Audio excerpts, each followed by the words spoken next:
अगर आप लोग उर्दू के स्टूडेंट हैं और सी टेट, यूपी टेट या फिर नेट या जीआरएफ की तैयारी कर रहे हैं तो हैदरी स्टडी पॉइंट को ज़रूर सब्सक्राइब करें। यहाँ से आपको उर्दू के सभी स्टडी मटेरियल आसानी से दस्तयाब हो जाएंगे। आज के अपने इस वीडियो में हम लोग यूपी टेट सन 2020 उर्दू के पेपर 2 की आंसर की को डिस्कस करेंगे, जिसमें पहला सवाल ये है कि ज़ैल के जुमले पर गौर करके ये बताइए कि तरीक़ा तदरीस को दिलचस्प और मुअस्सिर बनाने के लिए कौन सा तरीका कारगर होगा। तो तरीक़ा तदरीस को अगर आप लोग मुअस्सिर यानी कि इंटरेस्टिंग और इफ़ेक्टिव बनाना चाहते हैं तो आपको मैगज़ीन्स ऑफ टीचिंग यानी कि शिक्षण सूत्रों का इस्तेमाल करना चाहिए। हमें ये पता लगाना है कि इन चारों ऑप्शन में कौन सा सही शिक्षण सूत्र यानी कि मैगज़ीन्स ऑफ टीचिंग है। तो दोस्तों मैगज़ीन्स ऑफ टीचिंग जो होता है वो क्या होता है, सिंपल टू कम्प्लेक्स होता है, यानी कि आसान से मुश्किल की तरफ शिक्षण सूत्र का इस्तेमाल करके हम लोग अपनी तदरीस को दिलचस्प और मुअस्सिर बना सकते हैं। इसके अलावा हम लोग known to unknown magazines of teaching का यूज़ करके भी अपनी टीचिंग को इंटरेस्टिंग और इफ़ेक्टिव बना सकते हैं, यानी कि मालूम से नामालूम की तरफ ये भी सही शिक्षण सूत्र है। यानी कि इन दोनों का इस्तेमाल करके हम लोग टीचिंग को इफ़ेक्टिव बना सकते हैं।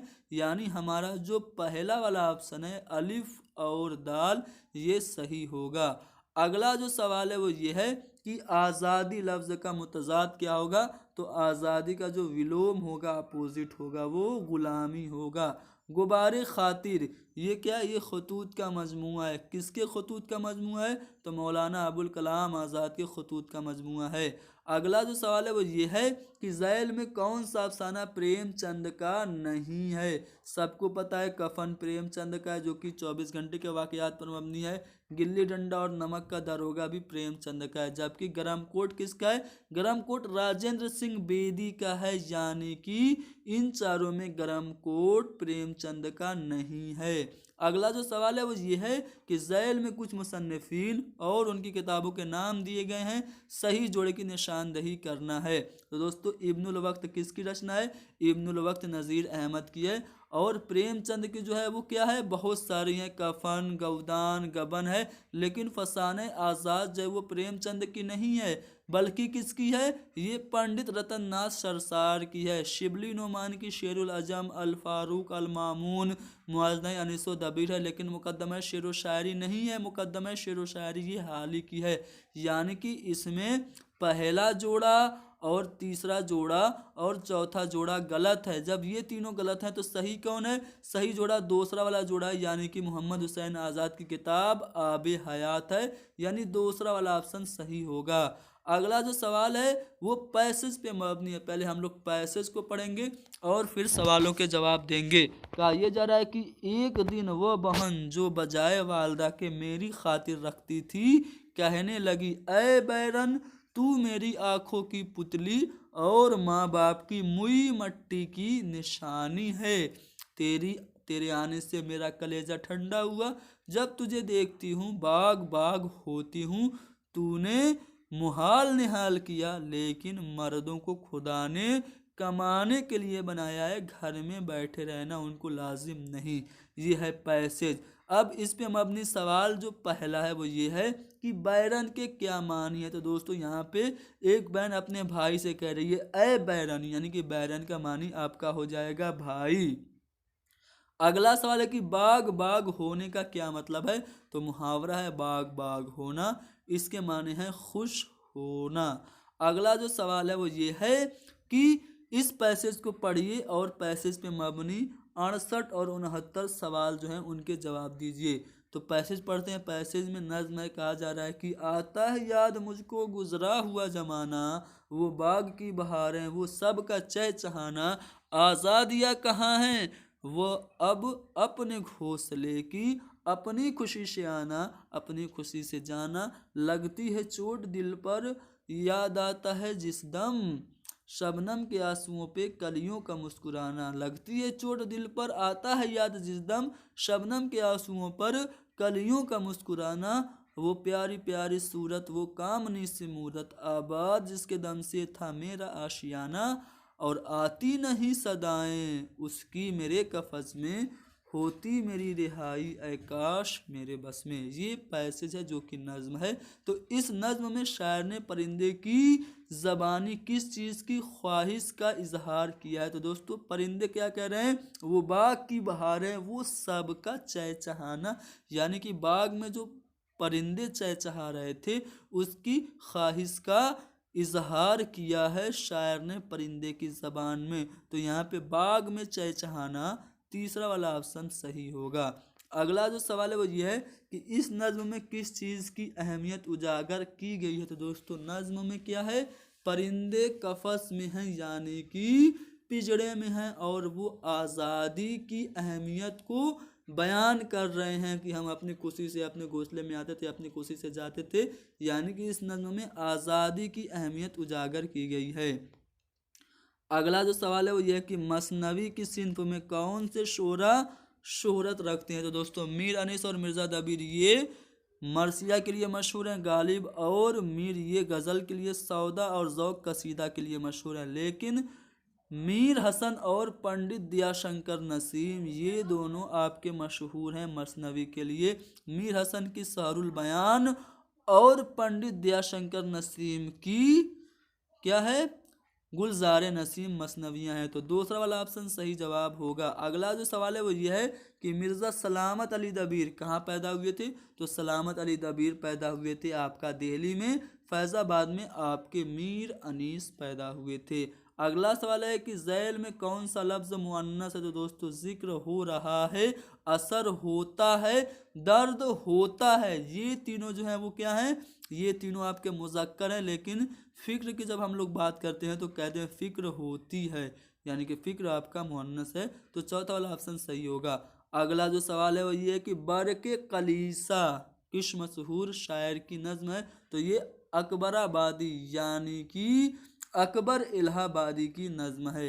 अगला सवाल की गज़ल का आखिरी शेर जिसमें शायर अपना तखल्लुस इस्तेमाल करता है क्या कहलाता है। तो शायर जिसमें अपना तखल्लुस इस्तेमाल करता है उसको हम लोग मक्ता कहते हैं।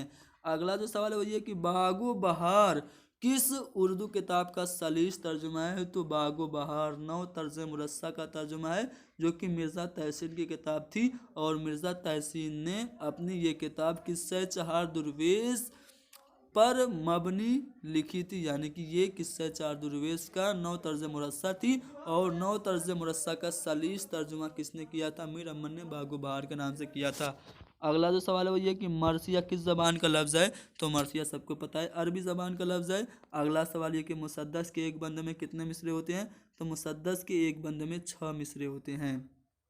गज़ल के पहले शेर को क्या कहते हैं। गज़ल के पहले शेर को सबको पता है मतला कहते हैं। अगला जो सवाल है वो ये है कि उर्दू का अवामी शायर किसे कहते हैं। तो दोस्तों अवामी शायर नज़ीर अकबराबादी को कहते हैं। अलबेली सुबह इसके जो शायर हैं वो कौन है, जोश मलियाबादी की नज़्म है अलबेली सुबह। अगला जो सवाल है तशबीब गुरेज मदह दुआ और हुस्न तलब ये जो अज्जाए तरकीबी हैं किसके हैं। तो दोस्तों ये 5 अज्जाए तरकीबी कसीदा के हैं। अगला जो सवाल है वो ये कि सर का खिताब किसको मिला। तो सर इकबाल को सर का खिताब मिला। अगला सवाल है कि उर्दू की पहली नसरी दास्तान कौन है। तो उर्दू की पहली नसरी दास्तान आपकी सबरस है जो कि मुल्ला वजही की है। अगला सवाल है कि शायर इनकलाब किसे कहा जाता है। तो जोश मलिहाबादी को शायर इनकलाब कहा जाता है। अगला सवाल है कि उर्दू ब्रज भाषा से निकली है, ये कौल किसका है। बहुत बार पूछा गया है, आज ही पहले पेपर में भी पूछा गया था। तो मोहम्मद हुसैन आज़ाद की किताब है। मोहम्मद हुसैन आज़ाद का ये कौल है और आब हयात मोहम्मद हुसैन आज़ाद की किताब है। उर्दू ब्रज भाषा से निकली यह नज़रिया मोहम्मद हुसैन आज़ाद का है। अगला जो सवाल है वो यह कि मारिफत ये जो लफ्ज़ है इसकी हमें अरबी जमा बनाना है। तो मारिफत का अरबी जमा मारिफ होगा। अगला जो सवाल है वो यह कि कवायद की तालीम में किन बातों का इल्म होना ज़रूरी है। तो एक तो कवायद पढ़ाने के लिए आपको इल्म हिज्जा होना पता है और सर्फ और नहव की जानकारी होना भी ज़रूरी है। तो यहाँ पे अलिफ और जीम यानी कि दूसरा वाला ऑप्शन सही जवाब होगा। अगला जो सवाल है वो ये है कि ज़ैल में कौन सा नाविल नज़ीर अहमद का नहीं है। तौबतुन नुसू ये लिखा हुआ है, ठीक है। तौबतुन नुसू बिल्कुल नज़ीर अहमद का है। मिरातुल उरूस और फसाने आज़ाद नहीं बल्कि इब्नुल वक्त भी नज़ीर अहमद का है, जबकि जो आपका फसाने आज़ाद है ये पंडित रतन नाथ सरसार का है। तो यहाँ पे नज़ीर अहमद का नावल कौन सा नहीं हुआ, फसाने आज़ाद नहीं हुआ। तो यहाँ पे हमारा दूसरा वाला ऑप्शन सही है। अगला जो सवाल है वो ये है कि हाकिम की अरबी जमा क्या होगी। तो दोस्तों हाकिम की अरबी जमा हुक्काम होगी। अगला जो सवाल है वो ये है कि गलत जोड़े की निशानदेही कीजिए। कुछ अफसानानिगार और उनकी कहानियां दी हुई हैं। राजेंद्र सिंह बेदी, इनकी कहानी लाजवंती और कोकजली है, बिल्कुल सही जोड़ा है। प्रेमचंद की कहानी ईदगाह बड़े घर की बेटी भी है, बिल्कुल सही जोड़ा है। सादतचंद मंटू का नया कानून और टूबा टेक सिंह अफसाना है, बिल्कुल सही जोड़ा है। लेकिन यहाँ पे जेवर का डब्बा और कफन जो है ये भी किसकी है, प्रेमचंद की है, लेकिन यहाँ पे कृष्णचंद के साथ दिया हुआ है। तो गलत जोड़ा हमारा कौन सा हुआ, तीसरा वाला ऑप्शन हो गया। तो दोस्तों यहाँ पे हमने लगभग 30 सवाल जो कि सन 2020 8 जनवरी को यूपी टेट में पूछे गए थे डिस्कस कर लिया। उम्मीद करता हूँ कि सवालात आपको समझ में आ गए होंगे। आपका कितना स्कोर हुआ कमेंट करके बताइए, और हैदरी स्टडी पॉइंट के ज़रिए आपको यूपी टेट में कितनी मदद मिली ये भी बताइए। अगर आप लोग नेट जेआरएफ या फिर सीटेट या फिर किसी भी राज्य के शिक्षक पात्रता परीक्षा की तैयारी कर रहे हैं तो हमारे इस चैनल को सब्सक्राइब कीजिए, और अपने दोस्तों को भी बताइए कि यूट्यूब पे उर्दू के लिए भी तैयारी हैदरी स्टडी पॉइंट के जरिए कराई जा रही है।